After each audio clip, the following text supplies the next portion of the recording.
بسم اللہ الرحمن الرحیم الحمد للہ رب العالمین الرحمن الرحیم مالک یوم الدین ونشهد ان لا الہ الا اللہ ونشهد ان سیدنا ومولانا محمدا عبده ورسوله ارسلہ الى الناس کافۃ بشیرا ونذیرا اما بعد فإن خير الحديث كتاب الله وخير الهدي هدي محمد صلى الله عليه وسلم وشر الأمور محدثاتها وكل محدثة بدعة وكل بدعة ضلالة وكل ضلالة في النار. أعوذ بالله السميع العليم من الشيطان الرجيم. بسم الله الرحمن الرحيم. فخلف من بعدهم خلف أضاعوا الصلاة واتبعوا الشهوات فسوف يلقون غيا فويل للمصلين الذين هم عن صلاتهم ساهون. سبحانك لا علم لنا إلا ما علمتنا إنك أنت العليم الحكيم. رب اشرح لي صدري ويسر لي أمري واحلل عقدة من لساني يفقهوا قولي واحلل عقدة من لساني يفقهوا قولي. عزیز ساتھیوں اور میرے دینی بھائیوں، السلام علیکم ورحمۃ اللہ وبرکاتہ.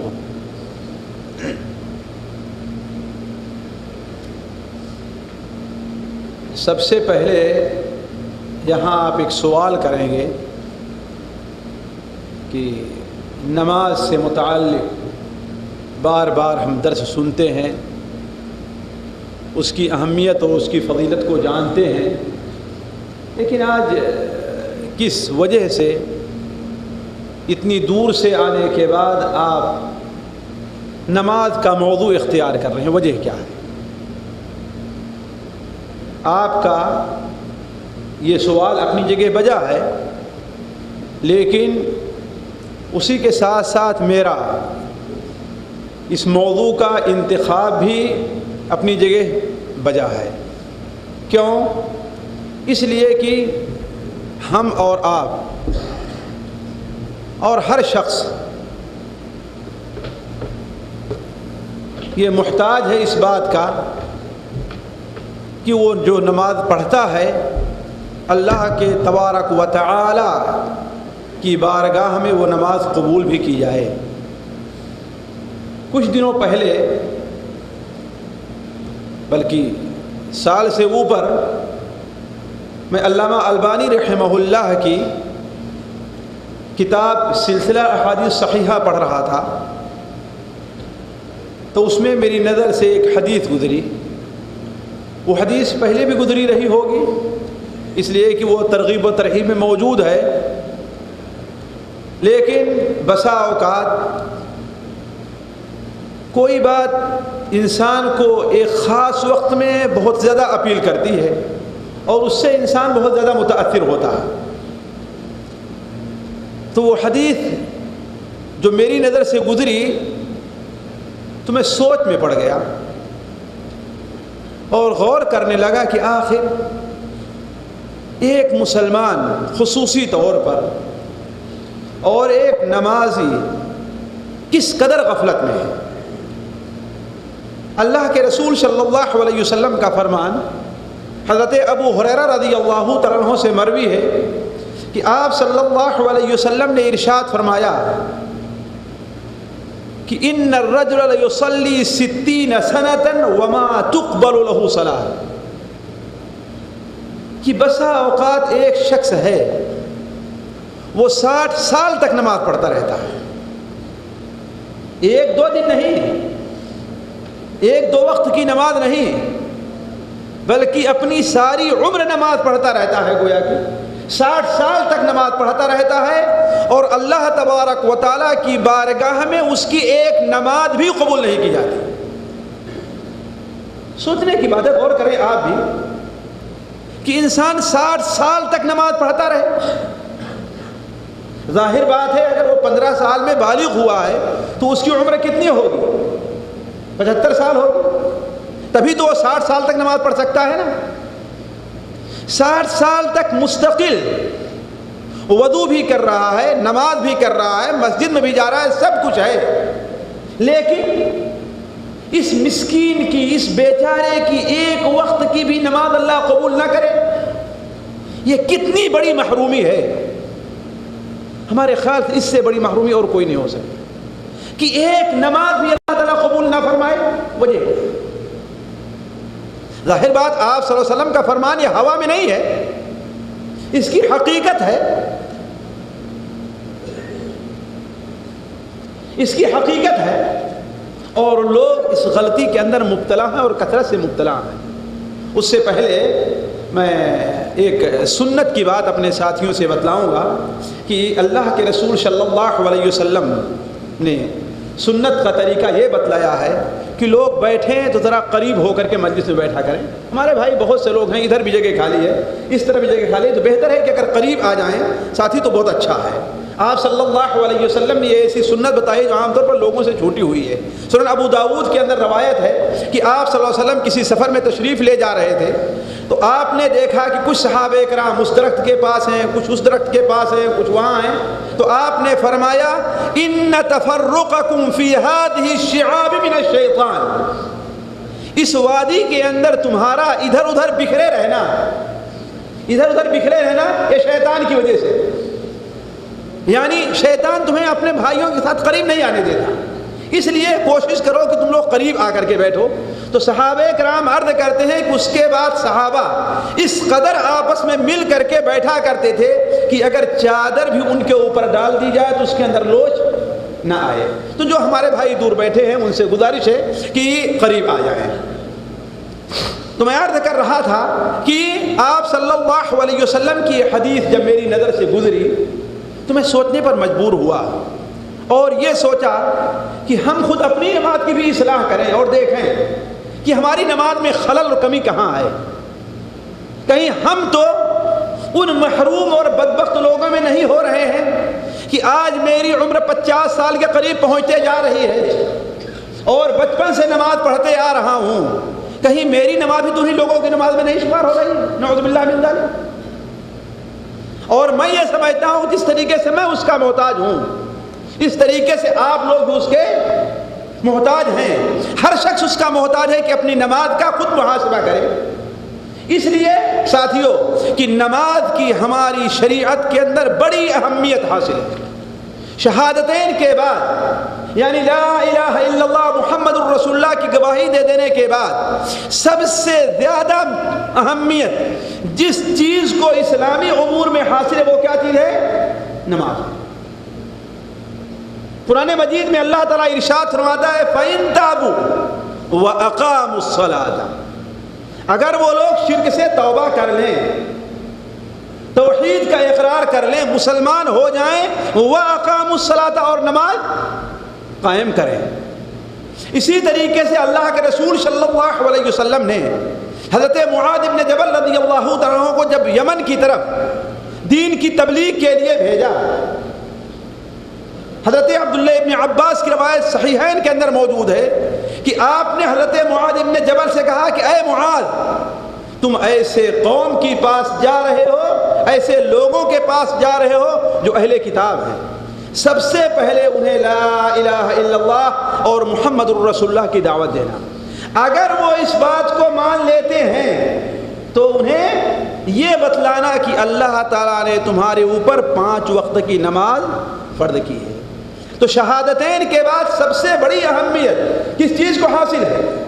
نماز کو حاصل ہے کہ جہاں بندہ لا الہ الا اللہ محمد رسول اللہ کے اقرار کر کے اسلام میں داخل ہوا، سب سے پہلے جو کام اسے کرنا ہے وہ کیا ہے؟ نماز سیکھنی ہے۔ اسی لیے آپ صلی اللہ علیہ وسلم سے متعلق مسند بزار، طبرانی اوسط وغیرہ میں حضرت ابو مالک اشعری رضی اللہ عنہ سے مروی ہے کہ جب کوئی شخص اسلام قبول کرتا تھا تو آپ صلی اللہ علیہ وسلم اسے نماز سکھلایا کرتے تھے اور صحابہ کرام سے کہتے تھے کہ جاؤ اسے نماز سکھلا دو۔ کیوں؟ اس لیے کہ یہی نماز ہے جس سے متعلق دن قیامت میں ہر شخص سے سوال کیا جائے گا۔ جیسا کہ ابھی شیخ شمیم نے آپ کے سامنے وہ حدیث رکھی کہ سب سے پہلے نماز کا سوال میدان محشر میں ہوگا۔ جس کی نماز درست ہو گئی اس کے سارے اعمال درست ہو گئے، اور جس کی نماز میں خلل رہا اس کے سارے نامہ اعمال اللہ تبارک و تعالیٰ پیچھے چھوڑ دے گا۔ ایک نقطے کے اوپر آپ یہاں غور کریں کہ آپ صلی اللہ علیہ وسلم نے دو ایسی چیزیں ہیں جس کے بارے میں کوئی رو رعایت آپ صلی اللہ علیہ وسلم نے باقی نہیں رکھی، ابد کسی بھی قسم کی کا لوچ آپ صلی اللہ علیہ وسلم کے فرمان میں نہیں آیا، اور نہ آپ کا موقف اس بارے میں ذرہ برابر پیچھے ہٹا۔ وہ دو چیزیں کیا ہیں؟ توحید کا معاملہ ہے اور نماز کا معاملہ ہے۔ آپ نے ہر ایسی چیز کو برباد کیا، ہر ایسی چیز کے ختم کرنے کا حکم دیا، ہر ایسی جگہ جانے سے منع فرمایا جس جگہ جانے سے یا جو عمل کرنے سے توحید میں خلل واقع ہوتا، اور کسی بھی شخص کا کوئی بھی ہے آپ نے اسے نماز سے معاف نہیں رکھا۔ اس کی ایک واضح مثال یہ ہے کہ جب خانہ کعبہ اور مکہ مکرمہ فتح ہو گیا اور مسلمانوں کا قبضہ جزیرہ عربیہ کے تقریباً یا یہ عرب کا حصہ تھا مدینہ منورہ کے ارد گرد، اس علاقے میں عمومی طور پر سارے کے سارے لوگ مسلمانوں کے اسلام کے جھنڈے کے نیچے آ گئے۔ البتہ طائف کے لوگ جو تھے اور بنو حوازن کے لوگ جو تھے ابھی تک وہ اپنی ضد کے اوپر اڑے تھے۔ اسی لیے جب مکہ فتح ہوا تو وہ لوگ آ کر کے حنین، جو طائف اور مکے کے بیچ کا علاقہ ہے، یہاں پر آ کر کے خیمہ زن ہوئے اور مسلمانوں سے لڑائی کی تیاری کرنے لگے۔ تو آپ صلی اللہ علیہ وسلم مکہ فتح کر کے حنین کی طرف آئے۔ آپ نے حنین جب فتح کر لیا، وادی حنین میں آپ کو کامیابی ہوئی، بنو حوازن آپ سے کے سامنے سے بھاگے، اس میں جو لوگ قتل کیے گئے قتل ہوئے، اور جو لوگ گرفتار کیے گئے وہ گرفتار ہوئے۔ تو بنو ثقیف یعنی طائف کے جو لوگ تھے وہ آ کر کے طائف میں قلعہ بند ہو کر کے بیٹھ گئے۔ آپ صلی اللہ علیہ وسلم ان کا محاصرہ کیا، لیکن 1 مہینہ تک محاصرے کے باوجود بھی آپ صلی اللہ علیہ وسلم کے اوپر کوئی خاص کامیابی نہیں ہوئی۔ اس لیے آپ صلی اللہ علیہ وسلم نے صحابہ کرام سے مشورہ کیا اور مدینہ منورہ واپس آ گئے۔ لیکن کچھ دنوں کے بعد طائف کے لوگوں نے سوچا کہ اب جبکہ سارے عرب کے لوگ ہی اسلام قبول کر رہے ہیں اور آپ کی بات ماننے، آپ کے اوپر ایمان لے آ رہے ہیں، ہم اکیلے رہ کر کچھ نہیں کر سکتے۔ لہذا انہوں نے بھی اپنا وفد اللہ کے رسول صلی اللہ علیہ وسلم کی خدمت میں بھیجا، یہ آپس میں کچھ صلح مصالحہ کی بات ہو جائے۔ وہ وفد آیا، آپ نے مسجد نبوی کے اندر اٹھے ٹھہرایا، مسجد نبوی کے اندر وہ نماز کا طریقہ دیکھتے رہے، نماز کے بارے میں سنتے رہے، مسلمانوں کا آنا جانا دیکھتے رہے۔ آخر میں جب معاملہ طے ہونے لگا تو وہ لوگ اسلام قبول کرنے کے لیے تو تیار ہوئے، البتہ انہوں نے چند شرطیں رکھی تھیں۔ انہوں نے یہ غور کرنے کا مقام ہے، سیرت پڑھتے ہیں آپ، لیکن کبھی آپ نے اس نقطے پر غور کیا؟ بار بار سنا ہوگا آپ نے، لیکن کبھی آپ نے سوچا کہ آخر وجہ کیا تھی؟ انہوں نے آپ کے سامنے چند شرطیں رکھی۔ پہلی شرط اس میں تو یہ تھی کہ ان کا جو مزار تھا، ان کی جو زیارت گاہ تھی، ان کا جو بت تھا، ان کا جو دوسرے الفاظ میں جو کہہ لیے ان کے بابا کے جگہ جو گھر تھا، اس کے بارے میں انہوں نے کہا کہ اسے آپ سال بھر تک باقی رہیے، سال بھر کے بعد ڈھا دیے گا، اب اسے پہلے نہ ڈھائیے۔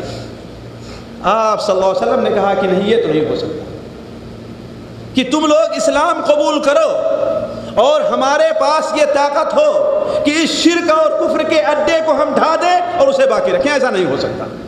انہوں نے کہا اچھا 6 مہینے کے لیے چھوڑ دیے، آپ نے فرمایا یہ بھی نہیں ہو سکتا۔ انہوں نے کہا 1 مہینے کے لیے چھوڑ دیے، آپ نے فرمایا یہ بھی نہیں ہو سکتا۔ انہوں نے کہا 1 ہفتہ باقی رکھیے، آپ نے فرمایا یہ بھی نہیں ہو سکتا۔ پھر انہوں نے کہا کہ لیکن ہم اپنے ہاتھ سے اسے نہیں ڈھائیں گے، آپ نے فرمایا ٹھیک ہے تم نے ڈھاؤ، ہمارے پاس آدمی ہے اسے ڈھا دیں گے۔ کیونکہ شرک اور توحید کا معاملہ تھا، اس لیے آپ صلی اللہ علیہ وسلم نے اس بارے میں ذرہ برابر کوئی بھی نرم پہلو اختیار نہیں کیا اور صحابہ کرام کو بھیج کر کے اسے ڈھاوا دیا۔ دوسری ان کی شرط یہ تھی کہ ہمیں نماز پڑھنے سے معذور رکھا جائے کہ ہم نماز نہیں پڑھیں گے، ہمارا علاقہ سرد ہے، ٹھنڈی لگتی ہے، صبح اٹھ کر کے وضو کرنا اور نہانا کیا ہے ذرا مشکل کام ہے، اس لیے ہمیں معاف کر دیے کہ ہم نماز نہ پڑھیں۔ آپ صلی اللہ علیہ وسلم نے ارشاد فرمایا لا صلاۃ فی دین لیس فیہ رکوع ولا سجود، اس مذہب میں اس دین میں کوئی خیر نہیں ہے جس دین میں اللہ تبارک و تعالیٰ کے سامنے جھکنا نہ ہو، یعنی اس میں نماز نہیں۔ تو آپ نے انہیں نماز پڑھنے سے بھی معاف نہیں رکھا۔ بعض روایات میں آتا ہے کہ انہوں نے کہا کہ ہم زکوٰۃ نہیں دیں گے، آپ نے کہا ٹھیک جاؤ زکوٰۃ نہ دینا۔ انہوں نے کہا ہم جہاد نہیں کریں گے، آپ نے فرمایا جاؤ جہاد نہ کرنا۔ تمام شرطیں آپ نے ان کی قبول کر لی، لیکن توحید سے متعلق جو شرط تھی اور نماز سے متعلق جو شرط تھی آپ نے اسے قبول کرنے سے انکار کر دیا۔ تو میں کہہ رہا تھا کہ اسلام کے اندر نماز ایسی چیز ہے جس کے بارے میں اللہ کے رسول صلی اللہ علیہ وسلم نے کوئی نرم پہلو اختیار نہیں کیا۔ اسی لیے آپ صلی اللہ علیہ وسلم صحابہ کرام کو نماز کا طریقہ بڑے اہتمام کے ساتھ سکھایا کرتے تھے۔ اگر ہم میں سے آج کوئی آدمی وہ طریقہ اختیار کرے تو لوگ اسے برا بھلا کہیں گے کہ یہ کون سی نماز ہے، یہ کیسی نماز پڑھ رہا ہے۔ حالانکہ بخاری شریف میں ہے اللہ کے رسول صلی اللہ علیہ وسلم کے لیے جب ممبر بنایا گیا، آپ لوگوں نے قصہ پڑھا ہوگا بار بار کہ آپ ایک کھجور کے تنا لکڑی تھی، ایک کھمبا بنا ہوا تھا ہے نا، ایک ہاتھ تھا جس کے اوپر کھڑے ہو کر ٹیک لگا کر پکڑ کر آپ خطبہ دیا کرتے تھے، لیکن آپ کے لیے جب ممبر بنایا گیا تو آپ نے اسے چھوڑ کر کے ممبر پر آپ خطبہ دینے لگے، تو اس کھجور کے تنے سے آواز آنے لگی رونے کی، آپ لوگوں نے بار بار سنا ہوگا نا۔ تو ممبر بعد میں بنایا گیا، تو جب ممبر بنایا گیا ہے تو صحابی ابو مالک اشجعی بیان فرماتے ہیں کہ سہل بن سعد بیان فرماتے ہیں کہ آپ صلی اللہ علیہ وسلم کھڑے ہوئے اس پر نماز پڑھنے کے لیے، ممبر پر کھڑے ہیں، آپ نے تکبیر کہی، قرات کی، اسی ممبر پر آپ نے رکوع کیا، اور جب سجدہ کرنے کا معاملہ ہوا تو پیچھے آپ آئے اور وہی ممبر کے پاس آپ نے سجدہ کیا، دونوں سجدہ کرنے کے بعد پھر آپ ممبر پر کھڑے ہو گئے، اور جب آپ نے 2 رکعت پڑھائی تو اس کے بعد آپ نے فرمایا اے لوگو ایھا الناس انما صنعت ھذا لتأتموا بی ولتعلموا صلاتی، اے لوگو ہم نے ایسا اس لیے کیا ہے کہ تم میری نماز کو دیکھو اور میری نماز کا طریقہ سیکھ لو۔ تو آپ صلی اللہ علیہ وسلم نماز کا طریقہ صحابہ کرام کو سکھایا کرتے تھے، اور یہی وجہ ہے کہ صحابہ کرام بھی اپنے شاگردوں کو نماز سے متعلق جب کہیں تشریف لے جاتے تو کہا کرتے تھے اے لوگو آؤ ہم تمہیں نبی کریم صلی اللہ علیہ وسلم کا طریقہ سکھلائیں۔ تو میں عرض کر رہا تھا کہ نماز کی ہمارے مذہب کے اندر بڑی اہمیت ہے۔ اب ہم اس نقطے پر آتے ہیں کہ جہاں نماز کی بڑی اہمیت ہے وہاں بہت سی ان چیزوں کا لحاظ ضروری ہے جن کے لحاظ سے ہماری نماز اللہ تعالیٰ کے نزدیک مقبول ہو سکتی ہے۔ وہ چیزیں کیا ہیں؟ تقریباً وہ 10 چیزیں ہم نے یہاں پر لکھی ہیں اور آپ کے سامنے اختصار کے ساتھ رکھا جاؤں گا، اس لیے کہ ان 10 باتوں پر میں تفصیل سے گفتگو نہیں کر سکتا، لیکن اشارہ کرتے چلوں گا۔ پہلی چیز یہ ہے کہ آپ صلی اللہ علیہ وسلم کی سنت کے مطابق ہماری نماز ہونی چاہیے۔ ہر وہ نماز جو نبی کریم صلی اللہ علیہ وسلم کے سنت کے مطابق نہیں ہوگی وہ نماز اللہ کے نزدیک مقبول نہیں ہوگی۔ کیوں؟ اس لیے کہ اللہ کے رسول صلی اللہ علیہ وسلم نے آپ بیان فرمایا ہے کہ ہر وہ کام جو میرے طریقے کے مطابق نہیں ہے وہ اللہ تعالیٰ کے نزدیک مقبول نہیں ہے۔ کوئی بھی نماز آپ پڑھیے، آپ صلی اللہ علیہ وسلم کا طریقہ یہ رہا ہے کہ وضو کریں تب نماز پڑھیں۔ اب اگر آپ یہ سوچیں چلو پہلے نماز پڑھ لیتے ہیں بعد میں وضو کریں تو آپ کی نماز مقبول ہوگی؟ اللہ کے رسول صلی اللہ علیہ وسلم نے پہلے رکوع کیا ہے بعد میں سجدہ کیا ہے۔ آپ سوچیں کہ چلو کیا ہے پہلے سجدہ کر لیتے ہیں بعد میں رکوع کریں تو آپ کی نماز مقبول ہوگی؟ اللہ کے رسول صلی اللہ علیہ وسلم نے ایک رکعت میں 1 رکوع اور 2 سجدہ کیا ہے۔ آپ اگر یہ کہیں کہ ہم 1 رکعت میں 2 رکوع اور 3 سجدے کریں تو آپ کی نماز مقبول ہوگی؟ قطعاً مقبول نہیں ہوگی۔ تو اللہ کے رسول صلی اللہ علیہ وسلم کی نماز کا طریقہ نماز کی قبولیت کی ضمانت ہے۔ اسی لیے مالک ابن حویرث رضی اللہ تعالیٰ عنہ اللہ کے رسول صلی اللہ علیہ وسلم کی خدمت میں آئے، اور جب جانے لگے تو آپ نے انہیں فرمایا صلو کما رأیتمونی اصلی، اے لوگو جاؤ اپنی قوم کو نماز کا طریقہ سکھلانا، توحید کا طریقہ سکھلانا، اور جس طریقے سے مجھے نماز پڑھتے دیکھا ہے ویسے ہی نماز پڑھو۔ اس لیے ہم میں سے ہر شخص کے اوپر واجب ہے کہ یہ نہیں کہ اپنی باپ دادا سے کوئی نماز پڑھتے چلا آیا ہے، سنتے چلا آیا، سیکھتے چلا آیا ہے۔ بہت سے لوگ ہیں انہیں اگر بتایا جائے کہ بھائی دیکھو نبی کریم صلی اللہ علیہ وسلم کی نماز کا طریقہ یہ ہے کہ اس طریقے سے نماز پڑھا جائے، تو کہتے ہیں کیا مطلب ہمارے ہاں کے مولوی غلط کہتے ہیں، ہم اپنے باپ دادا سے جو نماز پڑھتے ہیں وہ نماز غلط ہے؟ یہ مسئلہ نہیں، یہ غلطی ہر ایک سے ہو سکتی ہے، بھول ہر ایک سے ہو سکتی ہے، آپ بھی غلطی کر سکتے ہیں، آپ سے بھی غلطی ہو سکتی ہے کہ کوئی چیز دیکھا ہے اور آپ نے غلط دیکھا ہے۔ تو ہر انسان کا فریضہ بنتا ہے کہ وہ شخص نبی کریم صلی اللہ علیہ وسلم کی نماز کا طریقہ سیکھے۔ اسی لیے حضرت ابو حمید ساعدی رضی اللہ تعالیٰ عنہ، حضرت ابو حمید ساعدی رضی اللہ تعالیٰ عنہ ایک بار 10 صحابہ کرام کے مجلس میں کھڑے ہوئے اور کہا اے لوگو میں تم میں سب سے زیادہ اور بہتر نبی کریم صلی اللہ علیہ وسلم کا طریقہ جانتا ہوں۔ حالانکہ تمام صحابہ کرام ہی تھے، لیکن اتنے تمام صحابہ کو مخاطب کر کے فرمایا۔ تو یہ تو پہلی بات ہوئی۔ دوسری بات جس سے ہماری نماز کی قبولیت میں خلل آ سکتا ہے وہ اخلاص اور الہیت ہے۔ ساتھیوں کوئی بھی عمل جو اللہ تعالیٰ کے لیے نہ کیا جائے، کسی کے ڈر سے کیا جائے، کسی کو دکھاوے کے لیے کیا جائے، کسی کی لالچ میں کی جائے وہ عمل اللہ تعالیٰ کے نزدیک مقبول نہیں۔ وما امروا الا ليعبدوا الله مخلصين له الدين حنفاء ويقيموا الصلاة ويؤتوا الزكاة وذلك دين القيمة۔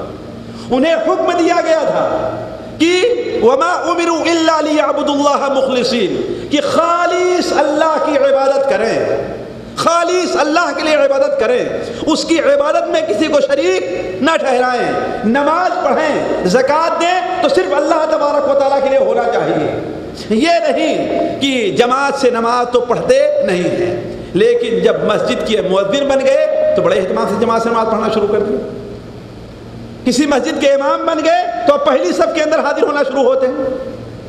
یہ اللہ کے لیے نہیں ہے، یہ نماز ہے جو نماز کے اندر خلل ہے۔ تو یہ میں عرض کر رہا تھا کہ نماز کی قبولیت کے لیے ضروری یہ ہے کہ جو نماز پڑھی جائے وہ صرف کس کے لیے پڑھی جائے؟ اللہ تعالیٰ کی رضا کے لیے، اس میں دکھاوے کا کوئی دخل نہیں ہونا چاہیے، نہ دنیا میں کوئی مقصد اس کے اندر نہیں ہونا چاہیے۔ تیسری چیز جو بڑی اہم ہے وہ یہ ہے کہ طہارت کے اندر کمی بھی نماز کی قبولیت کے اندر حائل ہوتی ہے۔ طہارت سمجھ رہے ہیں نا؟ پاکی حاصل کرنا، اس لیے کہ پاکی نماز کے لیے شرط ہے۔ انسان استنجا کرے تو صحیح طریقے سے استنجا کرے۔ بہت سے لوگ میرے پاس، میں سمجھتا ہوں کم سے کم 100 سے زائد سوال آئے ہوں گے اس سلسلے میں کہ عمومی طور پر بہت سے لوگوں کو پیشاب کے قطرات کے آنے کی شکایت رہا کرتی ہے، اور ظاہر بات ہے یہ سلسلہ بہت سے لوگوں کے نزدیک 5 منٹ 6 منٹ تک جاری رہتا ہے، اگر 10 منٹ نہ ہو تو، اور اتنی دیر حمام بیت الخلاء میں بیٹھے رہنا کیا ہوتا ہے؟ مشکل رہا کرتا ہے۔ تو اچھی طریقے سے پیشاب کے نکل جانے یا پیشاب کے صاف ہونے کا اہتمام نہیں کرتے، نتیجہ یہ ہے کہ ان کی طہارت صحیح نہیں ہوتی ہے۔ ساتھیوں مجھ سے ایک نہیں دو نہیں کتنے آدمیوں نے سوال کیا کہ اب تو میں تو اتنے دن سے نماز پڑھتے آ رہا ہوں، کتنی دیر تک حمام میں بیٹھا رہا ہوں۔ حالانکہ اگر آپ کی طہارت صحیح نہیں ہے تو آپ کی نماز، اور اگر آپ کی ایک نماز قبول نہ ہوئی، ذرا غور کریں کہ ایک نماز اگر قبول نہ ہوئی تو اس کی سزا کیا ہے؟ ایک نماز آپ نے اگر بغیر وضو کے پڑھی ہے، بغیر طہارت کے پڑھی ہے، تو اس کی سزا کیا ہے؟ کبھی آپ نے دیکھا؟ امام منذری رحمہ اللہ اپنی کتاب الترغیب والترہیب کے اندر نقل فرماتے ہیں، امام منذری رحمہ اللہ اپنی کتاب الترغیب والترہیب میں نقل فرماتے ہیں کہ ایک شخص کو قبر میں 100 کوڑے مار دینے کا حکم ہوا۔ کتنا؟ اللہ ہم میں سے ہر شخص کو محفوظ رکھے اور قبر کے عذاب سے بچائے۔ کتنا؟ قبر کے اندر 100 کوڑے یا 70 کوڑے لگنے کا حکم ہوا ہے، اور جب ایک کوڑا جب اللہ تعالیٰ سے وہ گڑگڑاتا رہا، روتا رہا، یہاں تک کہ وہ 100 کوڑے حذف کر کے صرف ایک کوڑے تک کی بات رہ گئی۔ ہندوستان، نعوذ باللہ میں ہندوستان لکھا تو بات آئی، قبر کے اندر اسے 100 کوڑے کے بجائے صرف ایک کوڑا مارنے کا حکم ہوا، اور جب ایک کوڑا اس کے اوپر لگا ہے، ایک چابک، تو اس کی پوری قبر آگ سے بھر گئی ہے، نعوذ باللہ من ذالک۔ اللہ ہمیشہ ہر شخص کو محفوظ رکھے۔ اس لیے قبر کا عذاب اس دنیا کے عذاب سے کہیں عظیم اور کہیں بڑا ہے، اس لیے کہ اس دنیا میں عذاب دینے والے انسان ہوتے ہیں، اور قبر میں عذاب دینے والے کون ہیں؟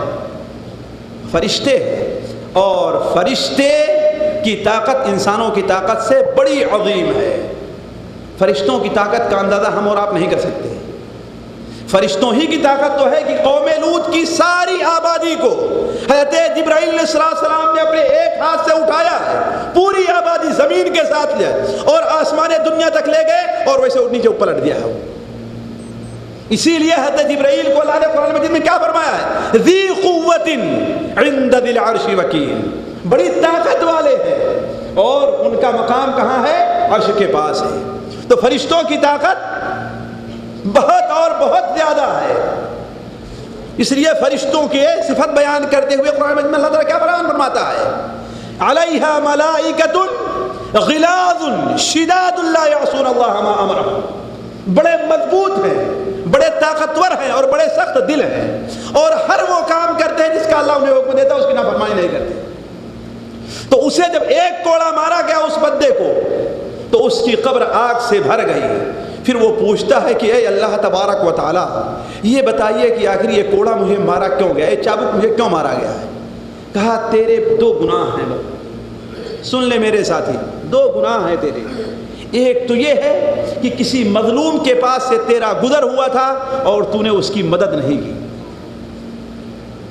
مظلوم کے پاس سے تیرا گزر ہوا اور تو اس کی مدد کر سکتا تھا، تو نے اس کی مدد نہیں کی۔ اور دوسری وجہ کیا ہے؟ تو نے ایک وقت کی نماز بغیر وضو کے پڑھی ہے۔ سوچیں، غور کریں، عقل کے ناخن لیں کہ یہاں کتنی نمازیں ہم چھوڑتے چلے جا رہے ہیں۔ سینکڑوں نمازیں، ہزاروں نمازیں ہماری چھوٹ گئی ہے۔ وہاں ایک نماز وہ بھی پڑھا ہے، لیکن کوتاہی، لاپرواہی سے اگر بغیر وضو کے نماز پڑھ لی گئی ہے تو اس کی سزا کیا ہے؟ قبر کے اندر بھی اسے جہنم سے پہلے عذاب دیا جا رہا ہے۔ تو طہارت کی نماز میں قبولیت میں بڑی اہمیت ہے۔ تبھی تو آپ صلی اللہ علیہ وسلم نے فرمایا کہ مفتاح الصلاۃ الطہور، نماز کی کنجی کیا ہے؟ پاکی ہے۔ یعنی اگر کسی کی پاکی نہیں ہے تو اس کی نماز اللہ تعالیٰ کے نزدیک مقبول، بلکہ صرف نماز ہوگی ہی نہیں، صرف نماز نہیں ہوگی۔ ایک حدیث میں آپ صلی اللہ علیہ وسلم نے ارشاد فرمایا کہ نماز کے 3 حصے ہیں، نماز کے 3 حصے ہیں۔ پہلا حصہ پاکی کا ہے، دوسرا رکوع کا ہے، تیسرا سجدے کا ہے۔ یہ تینوں عمل اگر نہیں ہوئے تو اس کی نماز اللہ تعالیٰ کے نزدیک مقبول نہیں ہوتی۔ تو ساتھیوں، میں آپ سے عرض کر رہا تھا کہ نماز کے لیے پاکی کی بڑی اہمیت ہے۔ جلد بازی میں کہیں ایسا نہ ہو جائے کہ ہمارا وضو صحیح نہیں ہے۔ آج عمومی طور پر ہمارے ساتھی ایک مرض کے اندر مبتلا ہیں۔ جو لوگ نماز پڑھتے ہیں وہ کیا، اذان ہوئی، دکان، یہاں مجبوری ہے دکان بند کرنے کی، دکان کھلی نہیں رکھ سکتے۔ ہمارے ہندوستان پاکستان میں تو اور ہی معاملہ ہے، جمعہ ہوتا رہتا ہے اور دکانیں کھلی ہیں، نعوذ باللہ من ذالک۔ جبکہ اے لوگ، یہ بات آپ اچھی طریقے سے جان لیں کہ جمعہ کی اگر اذان ہو جائے تو اس وقت خرید و فروخت ناجائز اور حرام ہے۔ بہت سے علماء کے نزدیک خرید و فروخت ہوتی ہی نہیں ہے، لیکن ہمارے یہاں یہ چیز عام ہے۔ مسلم ملک ہے تو غیر مسلم ملک ہے تو، مسلم آبادی ہے تو غیر مسلم آبادی ہے تو کوئی اس کی پرواہ نہیں ہے۔ ادھر خطبہ ہو رہا ہے، ادھر دکان کھلی ہوئی ہے، اور اس میں ہم نے ایک عجیب سا بہانہ ڈھونڈ رکھا ہے۔ ہمارے مولویوں کی غلطی سے ہم نے ایک عجیب سا بہانہ ڈھونڈ رکھا ہے۔ کیا ہے؟ یہ حساب لگاتے ہیں کہ ایک مسجد میں جمعہ پہلے ہو اور ایک مسجد میں جمعہ بعد میں ہو، ایک مسجد میں جمعہ پہلے ہو اور ایک مسجد میں جمعہ بعد میں ہو، تاکہ کچھ ایک اگر دو بھائی ایک دکان پر ہیں یا باپ بیٹے دکان پر ہیں تو ایک آدمی اس مسجد میں جمعہ پڑھ لے اور جب وہ پڑھ کر کے آئے گا دوسرا دوسری مسجد میں جا کر کے جمعہ پڑھ لے. یہ دھوکہ ہے، نعوذ باللہ من ذلک، اللہ تعالیٰ کی طرف. دونوں گنہگار ہیں. جمعہ کو اس نیت سے تاخیر کرنے والے بھی گنہگار ہیں اور اس نیت سے جمعہ پڑھنے والے بھی گنہگار ہیں. کیوں؟ اس لیے کہ اللہ تبارک و تعالیٰ کا حکم ہے یا ایھا الذین آمنوا اذا نودی للصلاۃ من یوم الجمعۃ فاسعوا الی ذکر اللہ وذروا البیع ذلکم خیر لکم ان کنتم تعلمون. تو یہ ہم نے بہانہ بنا لیا ہے، جمعہ کے چھوڑنے کا یہ قطعاً جائز نہیں ہے. تو میں عرض کر رہا تھا کہ یہاں پر تو اللہ کا شکر ہے کہ دکانیں زبردستی بند کروا دی جاتی ہیں. تو کیا ہوتا ہے، ہمارے بھائی کھڑے ہو کر کے مسجد کے پاس، دورت میاں کے پاس، حمام کے پاس بیٹھ کر گپ کرتے رہیں گے، یا بہت سے لوگ چائے پینے کے بہانے اپنے کمرے میں چلے جائیں گے. یہ عام مرض آپ کو ہر جگہ سعودیہ کے ہر شہر میں پائے جائے گا. اور جب دیکھیں گے کہ امام صاحب پہنچ رہے ہیں اور اقامت ہونے جا رہی ہے تو بھاگتے بھاگتے کوئی حمام کے اندر گھس جائے گا اور بغیر طہارت کامل کیے ہوئے اس سے باہر نکل آتا ہے، اور کوئی جلدی جلدی وضو کرنے لگے گا اور اس تیزی کے ساتھ وضو کرتے ہیں کہ الامان الحفیظ، پتہ نہیں ان کا وضو پورا ہوتا بھی ہے کہ پورا نہیں ہوتا. اس لیے کہ وہ نماز اللہ تعالیٰ کے نزدیک مقبول ہے جس کے لیے اچھی طریقے سے وضو کیا جائے. صحیح مسلم شریف میں اللہ کے رسول صلی اللہ علیہ وسلم کا فرمان ہے، حضرت عثمان غنی رضی اللہ عنہ کی روایت ہے کہ آپ صلی اللہ علیہ وسلم نے ارشاد فرمایا جو مسلمان وضو کرتا ہے اور اچھی طریقے سے وضو کرتا ہے، صرف وضو کر لینا کافی نہیں ہے، جو مسلمان وضو کرتا ہے اور اچھی طریقے سے وضو کرتا ہے اور پھر نماز کے لیے کھڑا ہوتا ہے اور نماز میں ادھر ادھر کے بارے میں نہیں سوچتا تو یہ نماز اس کے تمام ماسبق گناہوں کا کفارہ بن جاتی ہے. تو عرض کر رہا تھا کہ وضو کرنا اور اچھی طریقے سے وضو کرنا ہے. کتنے لوگوں کی نمازیں ہیں جو اللہ تعالیٰ کے نزدیک مقبول نہیں ہوتی، کیوں؟ اس لیے کہ ان کا وضو صحیح نہیں ہے. تبھی تو آپ نے فرمایا کہ لا يقبل اللہ صلاۃ بغیر طہور، اللہ تعالیٰ بغیر مکمل پاکی کی کوئی نماز قبول نہیں کرتا. چوتھی چیز جس کی وجہ سے ہماری نماز اللہ تعالیٰ کے نزدیک مقبول نہیں ہوتی وہ ہے نماز کا وقت پر نہ پڑھنا ہے. اللہ تعالیٰ نے نماز کے لیے وقت متعین فرمائے، ان الصلاۃ کانت علی المؤمنین کتابا موقوتا. نماز مسلمانوں پر وقت کی پابندی کے ساتھ فرض ہے. صرف نماز فرض نہیں ہے، کیا ہے؟ نماز مسلمانوں پر وقت کی پابندی کے ساتھ فرض ہے. یعنی جو ظہر کا وقت ہے اس ظہر کی نماز اسی وقت میں پڑھنا ہے. یہ نہیں کہ بغیر کسی ضرورت کے، بغیر کسی حاجت کے ظہر کو آپ عصر کے وقت میں پڑھ لیں. فجر کی نماز کو اس کے اسی وقت میں پڑھنا ہے. یہ نہیں کہ نیند کے بہانے اور سونے کے بہانے، کہ سونے کا موقع کب ملتا ہے، چلو جب ڈیوٹی پر جانے کا وقت ہوگا اٹھیں گے تو فجر کی نماز پڑھ لیں گے اگر یہ سورج نکل گیا. اللہ تعالیٰ کے نزدیک یہ مقبول نہیں ہے. ان الصلاۃ کانت علی المؤمنین کتابا موقوتا، نماز مسلمانوں پر وقت کی پابندی کے ساتھ فرض ہے. اور نماز کو اس کے وقت سے بغیر ضرورت کے ٹال دینا کتنا بڑا گناہ ہے، آپ کو معلوم ہے؟ کبھی غور کیا آپ نے؟ ایک وقت کی نماز کو اس کے وقت پر نہ پڑھا جائے. آپ صلی اللہ علیہ وسلم کو خواب میں دکھلایا گیا کہ ایک شخص، بخاری شریف کے اندر حدیث، کہ ایک شخص چت لیٹا ہوا ہے اور اس کے سرانے ایک شخص بڑا سا پتھر لے کر کے کھڑا ہے اور اس پتھر کو اس کے سر پر زور سے مارتا ہے. اتنے زور سے مارتا ہے کہ اس کا سر ریزے ریزے ہو جاتا ہے اور پتھر دور جا کے گرتا ہے. پھر وہ شخص پتھر لینے جاتا ہے، اتنی دیر میں واپس آتا ہے تو اس کا سر بالکل برابر ہے. دوبارہ اس کے سر کو مارتا ہے. اسی طریقے سے یہ سلسلہ جاری ہے. آپ نے فرشتوں سے پوچھا یہ کون سا لوگ ہے، کون سا آدمی ہے؟ کہا یہ وہ شخص ہے جو نماز کے وقت سویا رہتا تھا. کون سا شخص ہے نماز کے وقت سویا رہتا تھا؟ ذرا سوچیں ہمارے مسلمان بھائی. کہتے ہیں 4 وقت کی پڑھ لیتے ہیں مولوی صاحب، ایک وقت پڑھنے میں تھوڑی سی تاخیر ہو جاتی ہے، کیا کریں، دیر سے سوتے ہیں اور صبح اٹھا نہیں جاتا ہے. ظاہر بات نماز بھاری پڑ رہی ہے. کیوں بھاری پڑ رہی ہے؟ وجہ کیا ہے؟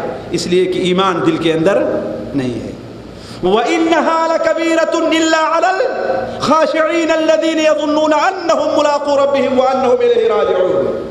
واللہ ہر انسان ذرا سوچے جس سے نماز کے اندر کوتاہی ہوتی ہے، خاص طور پر فجر کی نماز وہ وقت پر اٹھ کر کے نہیں پڑھتا، فجر کے وقت سویا رہا کرتا ہے، کہ وہ اپنا شمار کن لوگوں میں کر رہا ہے، مومنوں میں کر رہا ہے یا منافقین میں کر رہا ہے۔ اللہ تعالیٰ ارشاد فرماتا ہے وَإِنَّهَا لَكَبِيرَةٌ، یہ نماز بہت بھاری ہے، إِلَّا عَلَى الْخَاشِعِينَ، مگر اللہ سے ڈرنے والے کے اوپر یہ نماز بھاری نہیں ہے۔ الَّذِينَ يَظُنُّونَ أَنَّهُمْ مُلَاقُو رَبِّهِمْ، جنہیں یقین ہے کہ ان کی ملاقات ایک دن اللہ تبارک و تعالیٰ سے ہونے والی ہے، یعنی قیامت پر جن کا، آخرت کے دن پر جن کا یقین ہے۔ بخاری شریف کی حدیث آپ نے وہ سنی ہوگی کہ آپ صلی اللہ علیہ وسلم نے ارشاد فرمایا کہ سب سے بھاری نماز منافقوں پر کون سی ہے؟ عشاء کی نماز اور فجر کی نماز ہے۔ ذرا سوچ لیں، بعض لوگوں کو یہ بات بری لگے کہ مولوی صاحب نے ہمیں منافق کہہ دیا، نعوذ باللہ من ذلک۔ میں نہیں کہتا منافق کسی کو، مجھے کیا اختیار ہے کسی کو منافق کہنے؟ ہر انسان اپنے ایمان کا اور اپنے دل کی بات کا سوال ہے، لیکن اللہ کے رسول کے حدیث پر اپنے آپ کو پرکھے کہ وہ اپنا شمار کس گروپ میں کر رہا ہے۔ آیا منافقین مومنوں کے اندر اس کا شمار ہے یا منافقین میں اس کا شمار ہے؟ بخاری شریف میں حدیث ہے کہ ان اثقل الصلاۃ علی المنافقین، منافقوں پر سب سے بھاری نماز، یعنی مومنوں پر بھاری نہیں ہے، مسلمانوں پر بھاری نہیں ہے، منافقوں پر سب سے بھاری نماز کون سی نماز ہے؟ وہ فجر کی نماز اور عشاء کی نماز ہے۔ تو میں عرض کر رہا تھا کہ نماز کو اس کے وقت کے اوپر نہ پڑھنا یہ کیا ہے؟ نماز کی عدم قبولیت کا بہت بڑا سبب ہے۔ اللہ کے رسول صلی اللہ علیہ وسلم کے ایک صحابی کعب بن عجرہ، مسند احمد اور دارمی وغیرہ میں حدیث ہے کہ ہم تقریباً 6 آدمی مسجد نبوی کے اندر بیٹھے ہوئے تھے، 4 ہم میں سے عرب تھے اور 2 ہم میں سے موالی تھے، اور مسجد نبوی کی دیوار کو ٹیک لگائے ہوئے ہم بیٹھے تھے کہ آپ صلی اللہ علیہ وسلم ہمارے پاس تشریف لے آئے اور ہم سے پوچھا کہ تم لوگ یہاں پر کس لیے بیٹھے ہو؟ تو ہم لوگوں نے کہا اے اللہ کے رسول صلی اللہ علیہ وسلم، ابھی مغرب کی نماز پڑھے ہیں اور انتظار کر رہے ہیں کہ عشاء کی نماز ہو جائے تو یہاں سے پڑھ کر کے ہم جائیں۔ آپ صلی اللہ علیہ وسلم تھوڑی دیر خاموش رہے، اس کے بعد فرمایا کہ سن لو، اللہ تبارک و تعالیٰ نے تمہارے بارے میں کیا فیصلہ کیا ہے۔ اللہ تعالیٰ کہتا ہے کہ یہ 5 وقت کی نمازیں ہیں، جو شخص ان نمازوں کو اس کے وقت پر پڑھتا ہے، طہارت کے اہتمام کے ساتھ پڑھ رہا ہے اور ان کے حقوق کو ضائع نہیں کرتا، تو اس کے لیے میرا یہ عہد ہے کہ اسے میں جنت میں داخل کروں گا، اور جو اس کے وقت پر نہیں پڑھتا، اس کے حقوق کو ضائع کر دے رہا ہے، تو اس کے لیے اوپر میری کوئی ذمہ داری نہیں کہ جہنم میں جائے، چولہے بھاڑ میں جائے، قبر کے اندر عذاب ہو یا آگ کا عذاب ہو، اس کے بارے میں میری کوئی ضمانت نہیں ہے۔ تو میں عرض کر رہا تھا نماز کی عدم قبولیت کے اندر ایک بڑی چیز جو حائل ہے وہ یہ ہے کہ نماز کے وقت کا لحاظ نہ کرنا ہے، اور یہ چیز ساتھیوں یہاں ہم کسی حد تک اگر پابندی کر بھی لیتے ہیں تو ہندوستان پاکستان میں اس کی پابندی نہیں ہو پاتی۔ اس کی ایک مثال میں دوں کہ ٹرین پر سفر کرنے والے لوگ، جہاز پر سفر کرنے والے لوگ، کتنے لوگ ہیں جو وقت پر نماز پڑھ لیتے ہیں؟ مجھے اچھی طریقے سے یاد ہے بھی ماضی قریب میں جو ہم نے ہندوستان کا سفر کیا، جہاز کے اوپر نماز کا وقت ہو گیا، تقریباً جہاز پہ 300 سے زائد جو مسافر تھے، اور الا ماشاءاللہ تقریباً سبھی لوگ مسلمان تھے، ان میں سے میرے علاوہ کوئی بھی شخص نماز پڑھنے کے لیے نہیں اٹھا، الا کہ مجھے دیکھ کر کے ایک اور شخص اٹھا۔ یہ ایسی بیماری اور ایسی کمزوری ہے کہ جس میں پڑھے لکھے اور مولوی لوگ بھی ملوث ہیں، اس لیے کہ شرم آتی ہے کہ اتنے لوگوں کے بیچ میں کھڑے ہو کر کے کس طریقے سے جا کر کے نماز پڑھیں۔ لیکن ارے بدبخت، تو نے لوگوں سے تو شرم کیا ہے لیکن اللہ کا خوف نہیں ہے تجھے۔ اسی طریقے ٹرین میں سفر کرنے والے کتنے ایسے لوگ ہیں جو نماز کا اہتمام نہیں کر پاتے، حالانکہ نماز ایسی چیز ہے جو کسی بھی صورت میں معاف نہیں ہے اور جائز نہیں ہے کہ اسے اس کے وقت سے ٹالا جائے، الا ایک ہی سفر وغیرہ میں یا بیماری کی وجہ سے 2 نمازوں کو ایک ساتھ جمع کیا جا سکتا ہے، یعنی ظہر کو عصر کے ساتھ، خواہ ظہر کے وقت میں پڑھ لیجئے یا عصر کے وقت میں پڑھ لیجئے، مغرب کو عشاء کے ساتھ. یہ نہیں ہے کہ مغرب کو آپ فجر کے وقت میں پڑھیں, یہ نہیں کہ فجر کو آپ ظہر کے وقت میں پڑھیں, یہ نہیں کہ ظہر کو آپ مغرب کے وقت میں, ایسا نہیں ہو سکتا. ظہر اور عصر, مغرب اور عشاء.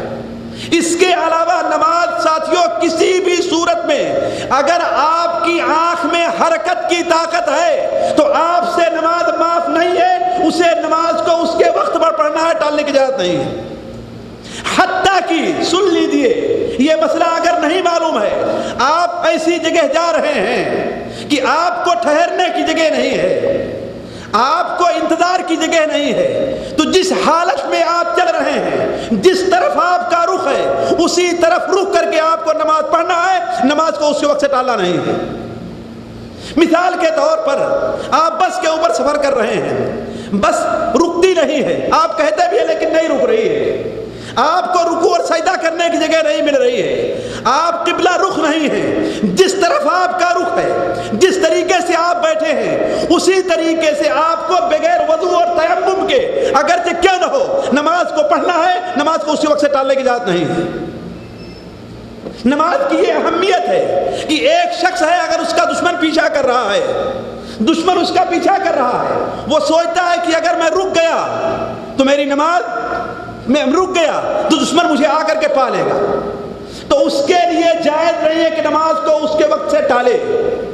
سن لیجئے, یہ مسئلہ بہت سے مولوی لوگ اس کو نہیں جانتے ہیں. قطعاً اس کے لیے جائز نہیں کہ نماز کو ٹالے اس کے وقت سے نہیں, بلکہ وضو کرنے کا وقت ہے تو وضو کرے. تیمم, وضو نہیں کرتا تیمم کرے, تیمم نہیں کر سکتا بغیر تیمم کے اسی حالت میں بھاگا جا رہا ہے اور نماز پڑھتا جائے گا. لیکن نماز کو اسی وقت سے ٹالنے کی اجازت نہیں. ان الصلاۃ کانت علی المؤمنین کتابا موقوتا, نماز مسلمانوں پر وقت کی پابندی کے ساتھ فرض ہے. تو نماز کی وقت کی پابندی ضروری ہے. اسی لیے امام ابن حزم رحمہ اللہ بیان کرتے ہیں کہ اگر کوئی شخص ایک وقت کی نماز کو جان بوجھ کر کے اس کے وقت سے ٹال دیتا ہے, اس کا وقت نکل گیا, پھر اگر پڑھتا ہے 60 بار بھی پڑھے, پھر بھی وہ نماز اللہ تعالیٰ کے نزدیک مقبول نہیں ہوگی. یہ جو بہانہ بنا لیتے ہیں کہ چلو اب چل رہے ہیں, گھر پہنچ کر کے نماز پڑھ لیں گے.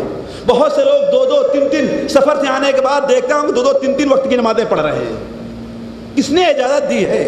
کم سے کم شریعت محمدیہ میں اس کی اجازت نہیں ہے. جس حالت میں آپ سے ہو سکتا ہے, اگر آپ کھڑے ہیں, دائیں بائیں نہیں مڑ سکتے, کھڑے ہی کھڑے اشارے سے آپ نماز پڑھیے, لیکن نماز کو چھوڑنے کی اجازت نہیں ہے. کہ کوئی بھی آپ کی کیفیت ہے, حتیٰ کہ اگر آپ کا پیشاب باہر آ رہا ہے, وہ رکتا ہی نہیں کسی صورت میں, پھر بھی آپ یہ نہ کہیں چلو جب ہمیں فرصت ملے گی, جب ہمارا پیشاب رکے گا نماز پڑھ لیں گے, نماز کو اس کے وقت سے ٹال دے. ایسا نہیں ہو سکتا. نماز کو آپ پڑھیے, اسی حالت میں پڑھیے, اگرچہ غلاظت اور نجاست آپ کے شرمگاہ سے باہر نکل رہی ہے, اس کو نماز کو اس کے وقت سے ٹالنا نہیں. اسی لیے تو اللہ کے رسول صلی اللہ علیہ وسلم جب میدان جہاد میں رہا کرتے تھے, دشمنوں کی تیر کی بارش ہوتی رہتی تھی, اس حالت میں بھی آپ مسلمانوں کی سب کو 2 حصے میں کر کے ان کو جماعت سے نماز پڑھایا کرتے تھے. وہ زیادہ حقدار تھے کہ نماز کو اس کے وقت سے ٹال دے, لیکن ٹالا نہیں. تو یہ مسئلہ بڑا لمبا ہے نماز کو اس کے وقت میں پڑھنے کا. یہ اختصار کے ساتھ ہم نے آپ کے سامنے رکھا, اگرچہ بات تھوڑی سی لمبی ہو گئی. تو میں عرض کر رہا تھا نماز کی قبولیت کے لیے ایک شرط یہ بھی ہے کہ نماز کو اس کے وقت میں پڑھا جائے, اس کے وقت سے ٹالا نہ جائے. 5ویں چیز جو نماز کی قبولیت کے لیے شرط یہ ہے کہ نماز جماعت سے ادا کی جائے. نماز جماعت سے ادا کی جائے. بغیر, جس نمازوں کے لیے جماعت ہے ان نمازوں کو بغیر کسی عذر کے, بغیر کسی سبب کے اکیلے پڑھ لینے سے وہ نماز اگرچہ ادا ہو جائے گی, لیکن نماز اللہ تعالیٰ کے نزدیک مقبول نہیں ہوگی. آیا آپ لوگوں نے یہ حدیث نہیں سنی؟ سنن ابن ماجہ کے اندر ہے, اللہ کے رسول صلی اللہ علیہ وسلم کا فرمان ہے, من سمع النداء ولم یجب فلا صلاۃ له الا من عذر. جس نے اذان سنی اور اذان سن کر کے مسجد میں نہیں آیا تو اس کی نماز بغیر عذر کے قبول نہیں ہوتی, اللہ قبول نہیں کرتا. تو ہماری بہت سی نمازیں اللہ تعالیٰ کے نزدیک کسی طرح مقبول نہیں ہے. ہو سکتا سکتا ہے کہ وہ شخص جو 60 سال تک نماز پڑھ رہا ہے اس کی نماز کی عدم قبولیت کی ایک وجہ یہ بھی ہے کہ جماعت سے پڑھنے کا امکانیہ موجود ہے لیکن جماعت سے نماز نہیں پڑھتا ہے، جماعت سے نماز نہیں پڑھ رہا ہے۔ اور سنن ابو داؤد اور مسند احمد میں ایک روایت ہے، علامہ البانی رحمہ اللہ صحیح الترغیب و ترہیب اسے صحیح قرار دیتے ہیں کہ کسی دیہات کے اندر، کسی بادیہ کے علاقے میں، کسی کھیڑے کے اندر، شہر سے دور اگر 3 آدمی بھی رہتے ہیں، اگر 3 آدمی بھی رہتے ہیں اور وہ اذان دے کر کے جماعت سے نماز نہیں پڑھتے تو شیطان ان کے اوپر اپنا قبضہ کر لیتا ہے۔ مسجد نہیں ہے ان کے پاس، پھر بھی انہیں جماعت نماز پڑھنے کا حکم ہے۔ اسی لیے ساتھیوں جماعت ضروری ہے، خواہ انسان سفر میں ہے یا حضر میں ہے۔ اگر سفر میں جا رہا ہے 2-3 آدمی ہے تو یہ بھی ان کے اوپر واجب ہے کہ جماعت سے نماز پڑھیں۔ تو جماعت سے نماز نہ پڑھنا یہ بھی انسان کی نماز کی عدم قبولیت کا ایک سبب ہے۔ چھٹی چیز جس سے ہماری نماز کے اندر خلل واقع ہوتا ہے، نماز قبول نہیں ہوتی، کہ بندہ امام کی متابعت نہ کرے۔ جماعت سے نماز پڑھ رہا ہے لیکن امام کی متابعت نہیں کرتا۔ امام آخر کس لیے بنایا گیا ہے کہ جب وہ رکوع کرے تو ہم رکوع کریں، جب سجدہ کرے تو ہم بھی سجدہ کریں۔ یہ نہیں کہ امام سے پہلے رکوع اور سجدہ کر لیں۔ جس طریقے سے ہمارے بہت سے بھائی جو ہندوستان پاکستان میں جلدی جلدی نماز پڑھنے کے عادی ہوتے ہیں، جلدی نماز پڑھنے کے عادی ہوتے ہیں، امام سمیع اللہ لمن حمدہ کہہ کر کھڑا ہوتا ہے اور کچھ دعائیں پڑھتا رہتا ہے اور ارادہ کرتے ہیں وہ جھک جائیں، کتنا جلدی وہ جھکنے سجدے میں چلے جائیں۔ ایسی نماز اللہ تعالیٰ کے نزدیک مقبول نہیں۔ اللہ کے رسول صلی اللہ علیہ وسلم کا فرمان ہے کہ انما جعل الامام لیؤتم بہ، امام اس لیے بنایا گیا ہے تاکہ اس کی اقتداء کی جائے۔ فَإِذَا رَكَعَ فَارْكَعُوا وَإِذَا سَجَدَ فَاسْجُدُوا، جب وہ رکوع کرے تو تم بھی رکوع کرو اور جب وہ سجدہ کرے تم بھی سجدہ کرو۔ اس کے رکوع سے پہلے، اس کے سجدہ سے پہلے سجدہ کرنا جائز نہیں، بلکہ یہ بھی مکروہ ہے کہ امام کے رکوع کے ساتھ رکوع کیا جائے، امام کے سجدہ کے ساتھ سجدہ کیا جائے۔ اسی لیے صحابہ کرام کے بارے میں آتا ہے کہ وہ دیکھتے رہتے تھے جب نبی کریم صلی اللہ علیہ وسلم کا سر سجدے میں پڑ جایا کرتا تھا تب وہ لوگ سجدے کے لیے جھکا کرتے تھے۔ اور آپ نے تو یہاں تک اہمیت بیان فرمائی کہ وہ شخص، بخاری اور مسلم کے اندر روایت ہے کہ امام سے پہلے رکوع اور سجدے سے اپنا سر اٹھاتا ہے، ڈر ہے کہیں اللہ تعالیٰ اس کے سر کو گدھے کا سر نہ بنا دے۔ تو امام سے پہلے رکوع اور سجدہ کرنا یہ قطعاً غلط ہے۔ تو ہماری نماز کی قبولیت کے اندر جو چیز اثر انداز ہوتی ہے وہ ایک چیز کیا ہے کہ رکوع وہ امام کی متابعت ہے۔ 7ویں چیز صفوں کا درست نہ کرنا ہے۔ یہ بڑی خرابی ہے جو عام طور پر لوگوں میں پائی جاتی ہے اور یہاں ہمارے خیال کچھ زیادہ ہی پائی جاتی ہے کہ اتنی دور دور لوگ کھڑے ہوتے ہیں، تیسرا آدمی بیچ میں آ کر کھڑا ہو جاتا ہے۔ صفوں کا درست کرنا نماز کی قبولیت کے لیے ضروری ہے۔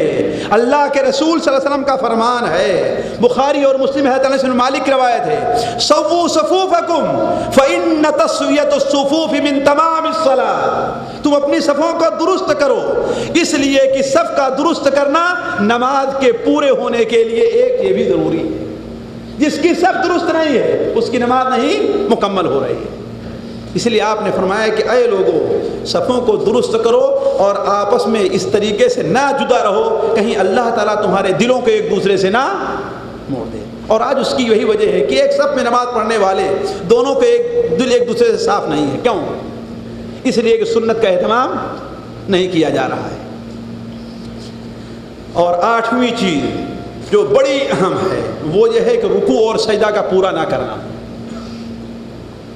رکوع اور سجدہ کا پورا نہ کرنا۔ ابھی پرسوں نرسوں کی بات ہے، میں ایک شخص کو دیکھ رہا تھا کہ رکوع کرتا ہے، رکوع کر رہا ہے اور رکوع سے بھی مکمل اٹھتا نہیں ہے کہ سجدے میں چلا جاتا ہے، سجدہ کرتا ہے، سجدے سے مکمل اٹھتا نہیں ہے کہ رکوع، پھر دوسرا سجدے میں چلا جاتا ہے اور اس قدر جلدی جلدی نماز پڑھ رہا ہے کہ میں ابھی ایک رکعت بھی نہیں پڑھ پاتا کہ اسے سمجھاؤں کہ اپنی 2 رکعت اور 4 رکعت پوری کر کے مسجد سے باہر چلا جاتا ہے۔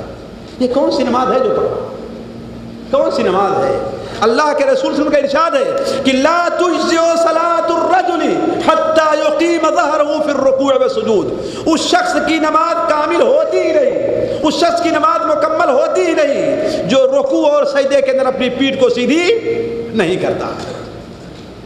جلدی جلدی نماز پڑھنے سے کوئی فائدہ نہیں، اسی لیے نماز کے اندر علماء کہتے ہیں تعدیل ارکان رکن ہے۔ تعدیل ارکان کیا معنی ہے؟ یعنی ایک عمل کر کے دوسرے عمل کرنے کے لیے اتنا اطمینان رہے کہ انسان کی جسم کا ہر حصہ اس کی جگہ پر واپس آ جائے، ہر ہڈی اپنی جگہ پر واپس آ جائے۔ اگر ایسا نہیں ہوتا ہے تو اس کی وہ نماز اللہ تعالیٰ کے نزدیک مقبول نہیں ہے۔ بخاری شریف کے اندر ایک روایت ہے، حضرت زید ابن وہب بیان کرتے ہیں کہ حضرت عبادہ حذیفہ رضی اللہ عنہ نے ایک شخص کو دیکھا کہ نماز پڑھ رہا ہے۔ یہ اس زمانے کی بات نہیں ہے، اس زمانے کی بات ہے۔ دیکھا کہ وہ نماز پڑھ رہا ہے اور اپنے رکوع اور سجدے کو مکمل نہیں کر رہا ہے۔ یہاں تو رکوع اور سجدہ اتنا تیز کیا جاتا ہے کہ پچھلی مجلس کے اندر ہم نے بتایا کہ ایک بار میں فجر کی سنت پڑھ رہا تھا، فجر کی سنت پڑھ رہا تھا، میں آخری رکعت کے اندر سجدے میں تھا یا تشہد میں بیٹھ رہا تھا کہ ایک شخص آیا اور وہ فجر کی سنت پڑھنا شروع کیا۔ میں ابھی تشہد پورا نہیں کر پایا کہ وہ 2 رکعت پڑھ کر کے بیٹھ گیا۔ دیکھیں کتنی تیز